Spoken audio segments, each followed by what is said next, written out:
आप सभी भक्तों का हमारे चैनल संस्कृति वाइब्स में हृदय से स्वागत है। आज की इस पावन कथा में हम सुनेंगे अधिक मास अर्थात पुरुषोत्तम मास का दिव्य महत्व।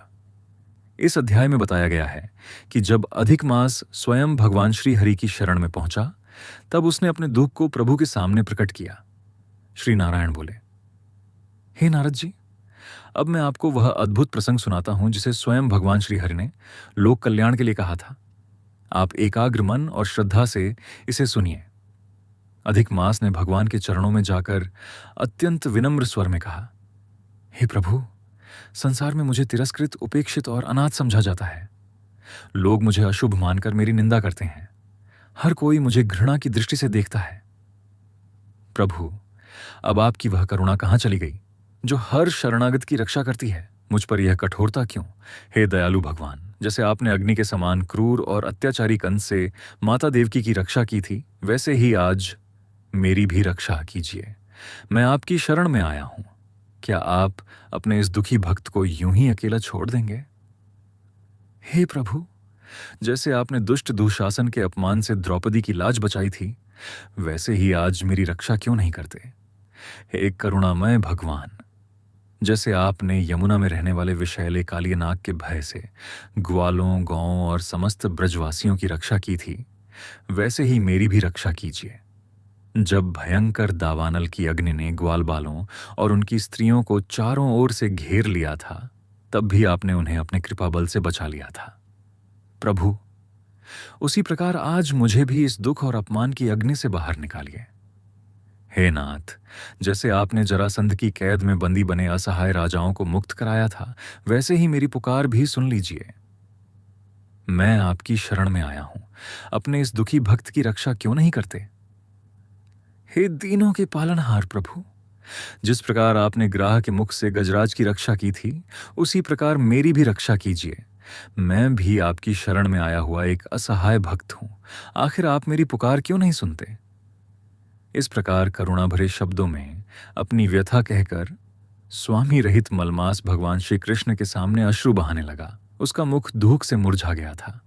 वह अत्यंत उदास होकर मौन खड़ा रहा। तब भक्त वत्सल और दयालु भगवान श्री हरि का हृदय करुणा से भर उठा। वे प्रेम पूर्वक उस दुखी मलमास के समीप आए और कोमल वाणी में बोले, हे पुत्र, तू इतना दुखी क्यों है? ऐसा कौन सा दुख है जिसने तुझे भीतर तक पीड़ा दे रखी है? तू तनिक भी चिंता मत कर। अब तू मेरी शरण में आ चुका है, इसलिए मैं स्वयं तेरे सभी दुख दूर करूंगा। मेरी शरण में आने के बाद तो बड़े से बड़ा दुखी और पतित प्राणी भी भय और चिंता छोड़ देता है। फिर तू क्यों व्यर्थ शोक में डूबा हुआ है? तुझे इस अवस्था में देखकर केवल मैं ही नहीं, बल्कि समस्त बैकुंठवासी भी अत्यंत दुखी और व्याकुल हो उठे हैं। भगवान नारायण के ऐसे मधुर और प्रेम से भरे वचन सुनकर मलमास को ऐसा अनुभव हुआ मानो उसके सिर से वर्षों पुराना भारी बोझ उतर गया हो। उसने गहरी सांस ली और कुछ शांत होकर भगवान मधुसूदन से विनम्र स्वर में कहने लगा, हे प्रभु, आप तो समस्त जगत के अंतर्यामी हैं। तीनों लोकों में क्या घट रहा है, यह आपसे छिपा नहीं है। आप आकाश की भांति संपूर्ण संसार में व्याप्त हैं। चर और अचर सभी के स्वामी आप ही हैं। हे विष्णु, आप विश्व के साक्षी और सब कुछ देखने वाले हैं।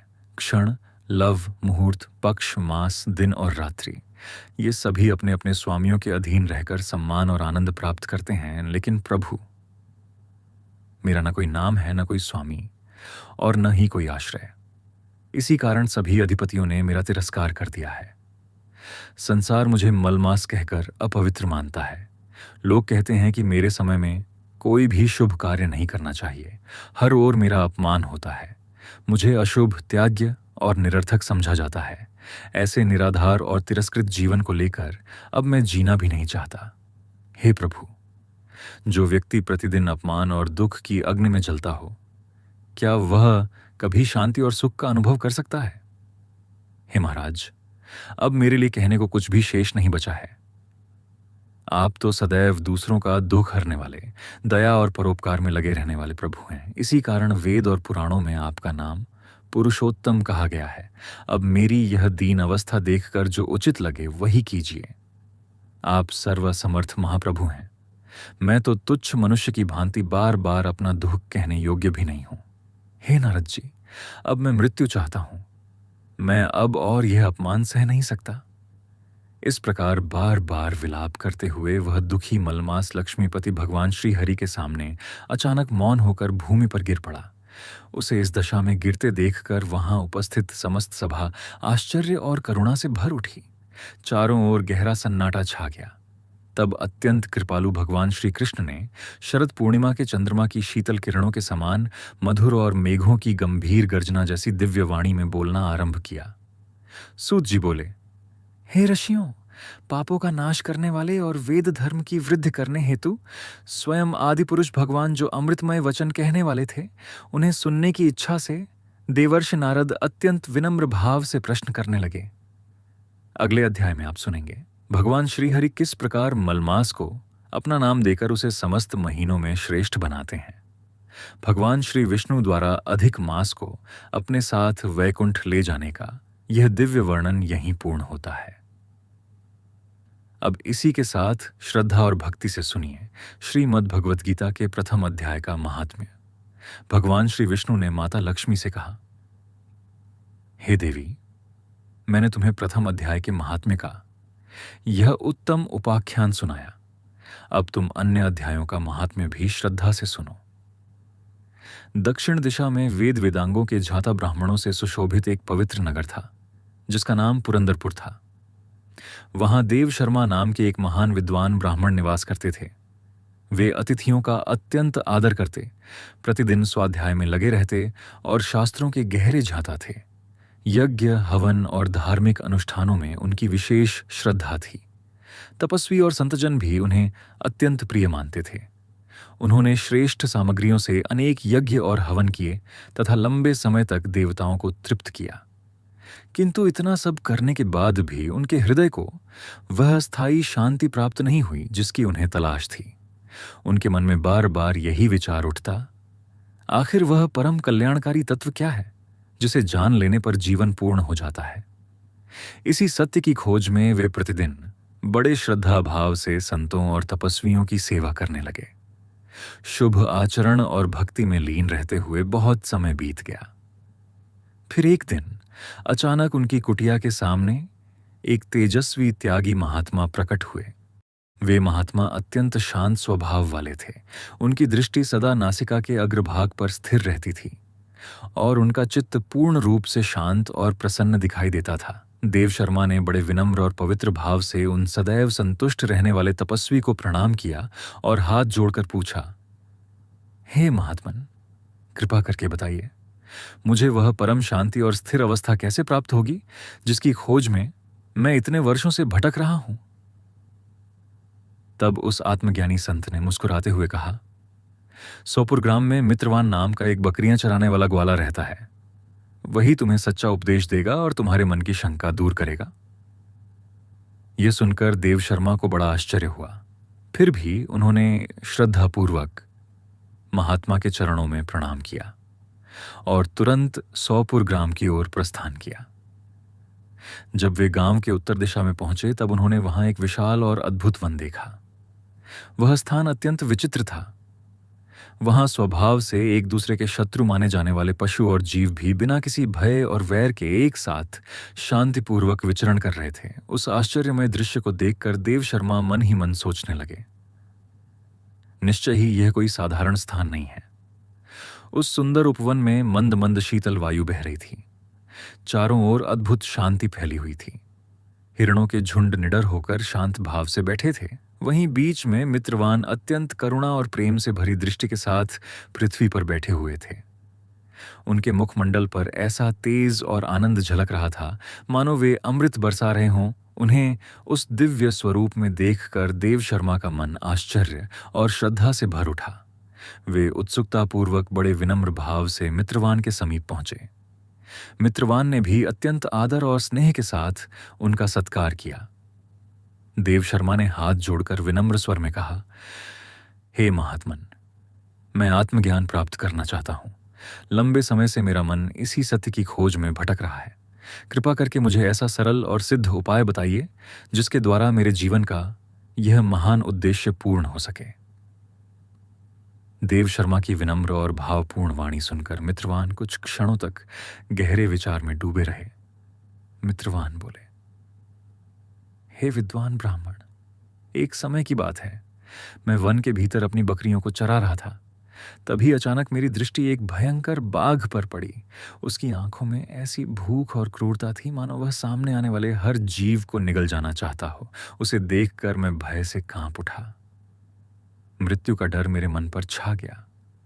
घबराकर मैंने अपनी बकरियों के झुंड को आगे किया और स्वयं वहां से भागने लगा। लेकिन तभी एक अद्भुत घटना घटी। झुंड में से एक बकरी शांत भाव से अलग हुई और धीरे धीरे नदी के किनारे खड़े उस बाघ के पास पहुंच गई। आश्चर्य की बात यह थी कि बाघ ने उसे देखकर भी कोई आक्रमण नहीं किया। वह अपना स्वाभाविक क्रोध और हिंसा छोड़कर चुपचाप खड़ा रहा। तब उस बकरी ने अत्यंत शांत स्वर में बाघ से कहा, हे व्याघ्र, तुम्हें तो आज तुम्हारा प्रिय भोजन स्वयं प्राप्त हो गया है। आओ, मेरे शरीर का मांस खाकर अपनी भूख शांत करो। फिर तुम इस प्रकार भयभीत और मौन होकर क्यों खड़े हो? तुम्हारे मन में मुझे खाने का विचार क्यों नहीं उठ रहा? तब उस बाघ ने शांत स्वर में कहा, हे बकरी, जैसे ही तुम इस स्थान पर आई मेरे मन से सारा द्वेष और हिंसा का भाव समाप्त हो गया। मेरी भूख और प्यास भी मानो शांत हो गई है।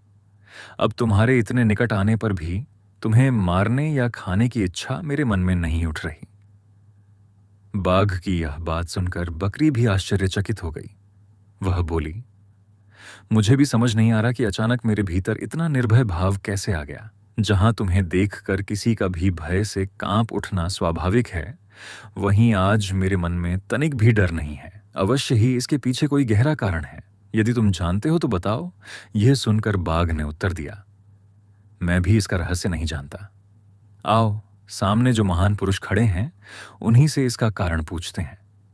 ऐसा कहकर वे दोनों साथ साथ उस महापुरुष की ओर चल पड़े। उन दोनों के स्वभाव में आया यह अद्भुत परिवर्तन देखकर मैं अत्यंत आश्चर्य में पड़ गया। एक ओर हिंसक बाघ, दूसरी ओर निरीह बकरी। परंतु उस समय दोनों के मन में न भय था न द्वेष। यह दृश्य मेरे लिए किसी चमत्कार से कम नहीं था। तब उस बाघ ने शांत स्वर में कहा, हे बकरी, जैसे ही तुम इस स्थान पर आई मेरे मन से सारा द्वेष और हिंसा का भाव समाप्त हो गया। मेरी भूख और प्यास भी मानो शांत हो गई है।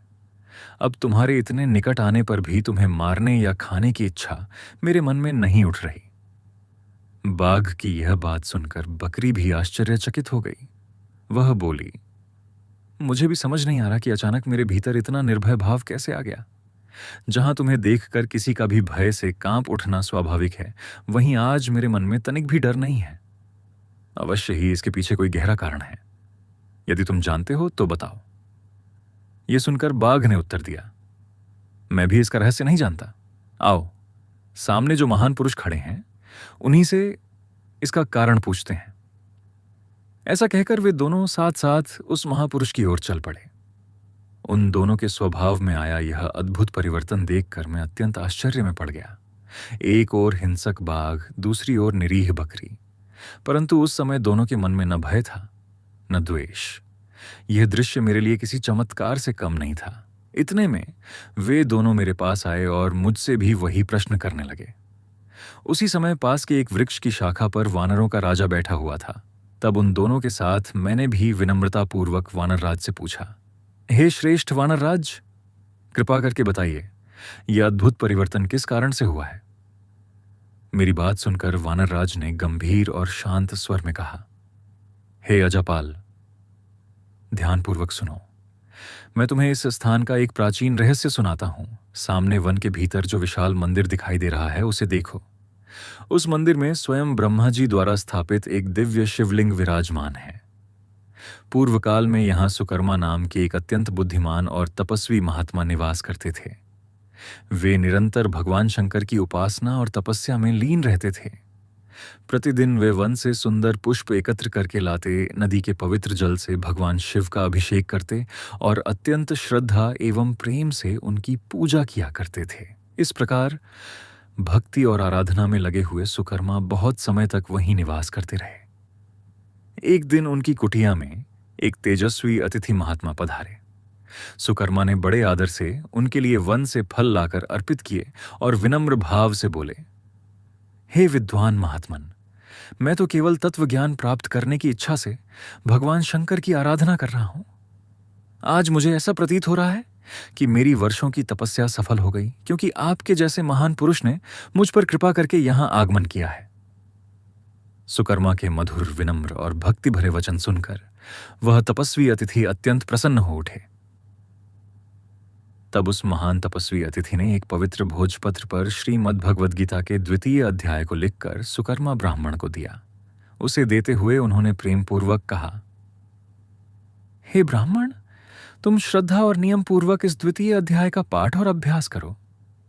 इससे तुम्हारे आत्मज्ञान प्राप्त करने का मनोरथ स्वयं ही पूर्ण हो जाएगा।